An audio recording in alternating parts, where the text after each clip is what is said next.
Hello everyone, today I'll show you how to clear all tutorials in Guildrun.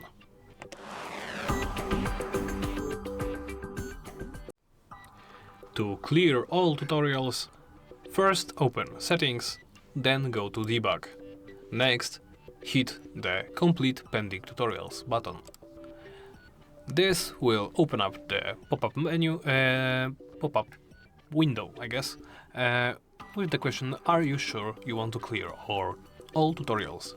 This should be only used if you are experiencing issues or if you have been advised to do it. Listen to those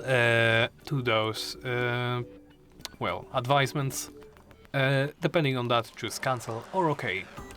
I will choose OK. Once that's done, well, that's about it. Thank you for watching and please make sure to like, comment and subscribe.